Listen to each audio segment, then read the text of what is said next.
அனைவருக்கும் நமஸ்காரம். ஓம் நம சிவாய், ஓம் சிவாய் நமக. ஐஸ்வர்யம் அஸ்ட்ரோ டிவி நேயர்கள் அனைவருக்கும் நமஸ்காரம். இன்றைக்கி நம்ம என்ன பதிவு பார்க்க போகிறோம் அப்படின்னு கேட்டிங்கன்னா, ராசி பலன்களில் மேச ராசிக்கான ராசி பலன்களை பார்க்க போகிறோம். மேச ராசி அப்படின்னு எடுத்துக்கிட்டோம்னா, இந்த ஆடி மாதத்திற்குரிய ராசி பலன்களில் அதுவும் மேச ராசிக்கு எப்படி இருக்கும் அப்படின்னு பார்க்க போகிறோம். மேச ராசி, ராசியாதிபதினு சொல்லக்கூடிய செவ்வாய் அவருடைய ராசிக்கு 5ஆம் இடத்துல கேது பகவான் கூட சேர்க்க. அப்போது 5ஆம் இடத்துல கேது பகவான் கூட சேர்க்க அப்படிங்கும்போது பார்த்திங்கன்னா, குலதெய்வ வழிபாடு எடுக்கிறது அப்படிங்கிறது ரொம்ப ரொம்ப சிறப்பான ஒரு விஷயம். சரிங்களா? இவங்களுக்கு பூர்வீகம் சார்ந்து அப்படின்னு எடுத்துக்கிட்டிங்கன்னா, பூர்வீகம் சார்ந்து ஏதாவது சொத்து பிரச்சனைகள், இந்த மாதிரி வம்பு வழக்குகளை சந்திக்கக்கூடிய காலகட்டங்கள் அப்படிங்கிறத நம்ம என்ன பண்ணலாம், எடுத்துக்கலாம். அடுத்தது குழந்தைகள் சார்ந்து அப்படின்னு பார்த்தீங்கன்னா, இந்த காலகட்டங்களில் அவங்களுக்கு வயிறு சார்ந்த தொந்தரவு, குடல் சார்ந்த தொந்தரவு, சரியாக சாப்பிட மாட்டாங்க, அந்த மாதிரியான பிரச்சனைகள் அப்படிங்கிறது இந்த காலகட்டங்களில் இருக்கும். சூடு சம்மந்தப்பட்ட பிரச்சனைகள் அப்படிங்கிறது இருக்கும். அதாவது உடல் உஷ்ணமாகும், அடிக்கடி ஃபீவர் வர்றதுக்கான வாய்ப்பு அப்படிங்கிறது உண்டு. சரிங்களா? தொழில் ஸ்தானம்னு எடுத்துக்கிட்டோம்னா, தொழில் அப்படிங்கிறது 10ஆம் இடத்து அதிபதினு சொல்லக்கூடிய சனி பகவான் எங்கே இருக்கார்? இவங்களுடைய ராசியாதிபதிக்கு 12ஆம் இடத்துல வக்ர நிலையில் இருக்கிறார். அப்போது தொழில் சார்ந்த ஒரு அமைப்பில் ஒரு நாள் லாபத்தையும் இன்னொரு நாள் நஷ்டத்தையும் சந்திக்கக்கூடிய ஒரு அமைப்பு அப்படிங்கிறது உண்டு. இந்த காலகட்டங்களில் புதிய முயற்சிகள் எதுவும் எடுக்காமல் இருக்கிறது சிறப்பு. பழைய மாதிரியான தொழில்கள் அப்படிங்கிறது பழைய நிலைமையிலே போயிட்டுருக்கும். புதிய முயற்சிகள் இந்த காலகட்டங்களில் நீங்கள் என்ன பண்ணணும், எடுக்காமல் இருக்கிறது அப்படிங்கிறது ரொம்ப சிறப்பான ஒரு விஷயம். லேபர் கேட்டகரியில் இருக்கிறவங்க, கூட சேர்ந்து வேலை செய்கிறவங்கள்ட்ட கொஞ்சம் கவனமாக இருக்கணும். சரிங்களா? குடுக்கல் வாங்கல்ல இன்னும் கொஞ்சம் கவனமாக இருக்கக்கூடிய ஒரு அமைப்பு அப்படிங்கிறது உண்டு. அடுத்ததாக பார்க்கும்போது நம்ம 11ஆம் இடம் சொல்லக்கூடிய அமைப்பில் உங்களுடைய ராசியாதிபதிக்கு 11ஆம் இடத்தை, அதாவது ராசிக்கு 11ஆம் இடத்துல ராகு பகவான் உட்கார்ந்துருக்கிறார்.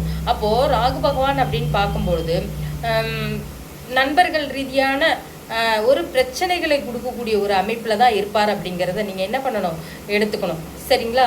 அப்போது நண்பர்களுக்கு யாருக்காவது நீங்கள் ஜாமீன் போட்டு ஏதாவது ஒரு லோன் வாங்கி தரேன், என்னோட டாக்குமெண்ட் வச்சு அவங்களுக்கு ஏதாவது செஞ்சு தரேன் அப்படின்னு சொன்னீங்கன்னா, இந்த காலகட்டங்களில் அதை அவாய்ட் பண்ணிக்கிறதே ரொம்ப ரொம்ப நல்ல விஷயம். அதாவது பார்த்திங்கன்னா, நண்பர்கள் கூடவே இருந்து குளிப்பறிக்கக்கூடிய காலகட்டங்கள் அப்படிங்கிறத நீங்கள் என்ன பண்ணணும், முதல்ல எடுத்துக்கணும். சரிங்களா? புதிய முயற்சிகள்னு சொல்லக்கூடிய இடத்துல அப்படின்னு பார்க்கும்போது குரு உங்களுக்கு 3ஆம் இடத்துல, ராசியாதிபதிக்கு 3ஆம் இடத்துல இருக்கிறதுனால புதிய முயற்சிகள் அப்படிங்கிறது அனுகூலத்தை கொடுக்கக்கூடியதாக இருக்கும். சரிங்களா? அண்ணன் தம்பிகளுக்கிடையே இருக்கக்கூடிய பேச்சுவார்த்தைகள் இந்த காலகட்டங்களில் சிறப்பாக இருக்கக்கூடிய ஒரு அமைப்பு தான். அடுத்தது குடும்பத்தில் அப்படின்னு பார்த்தீங்கன்னா, இது நாள் வரையிலும் ஏதாவது ஒரு பிரச்சனை, சின்ன சின்ன பிரச்சனைகள் தான் போய்கிட்டு இருக்கு அப்படின்னு எடுத்துக்கிட்டிங்கனாலும் இந்த காலகட்டங்களில் அது நிவர்த்தி ஆகக்கூடிய ஒரு அமைப்பு அப்படிங்கிறது உண்டு. கணவன் மனைவி இருவரும் சேர்ந்து ஏதாவது ஒரு கோவில் குளத்துக்கு போகிறது, குலதெய்வ கோவிலில் போய் வழிபாடு வைக்கிறது, அதாவது இது நாள் வரையிலுமே ஒரு வேண்டுதல் நிறைவேறாமல் இருந்துச்சு அப்படின்னு எடுத்துக்கிட்டாலும் இந்த காலகட்டங்களில் போய் குலதெய்வம் கோவிலில் நீங்கள் என்ன பண்ணுவீங்க, ஒரு வேண்டுதல் நிறைவேற்றுவீங்க. அந்த மாதிரியான காலகட்டங்கள் இப்போ போய்கிட்டு இருக்கு. குடும்பத்தில் மகிழ்ச்சியான தருணங்கள் அப்படிங்கிறத எடுத்துக்கலாம். புதுசாக ஏதாவது ஒரு விஷயங்கள், அதாவது வீடு சார்ந்த ஒரு விஷயத்தில் ஏதாவது நான் ஒரு ஆல்ட்ரேஷன் பண்ணுறேன் அப்படின்னா இந்த காலகட்டங்கள் உங்களுக்கு என்ன பண்ணும், சிறப்பான ஒரு அமைப்பாக இருக்கும். அதற்கு பார்த்திங்கன்னா, அதற்கு தேவையான பொருளாதாரங்கள் உங்களுக்கு தேடி வரக்கூடிய ஒரு அமைப்பு. இந்த காலகட்டங்களில் என்ன ஒரு ஸ்பெஷல் அப்படின்னு எடுத்துக்கிட்டிங்கன்னா, திருமணமாகாத ஆண்களாக இருந்தாலும் சரிதான், திருமணமாகாத பெண்களாக இருந்தாலும் சரிதான், இவங்களுக்கு பார்த்திங்கன்னா தெய்வ வழிபாடு எடுக்கிறது ரொம்ப ரொம்ப ஒரு சிறப்பான மாதம் இந்த ஆடி மாதம். சரிங்களா? அப்போது திருமணத்திற்காகவும் சரிதான், குழந்தைகளுக்காகவும் சரிதான், சரி பிஸ்னஸில் எனக்கு பெரிய லாஸ் ஆகிக்கிட்டே இருக்குது அப்படின்னு எடுத்துக்கிட்டிங்கன்னா, அதற்காகவும் ஒரு வழிபாடு எடுக்கிறது அப்படிங்கிறது ரொம்ப ரொம்ப சிறப்பான ஒரு விஷயம். சரிங்களா?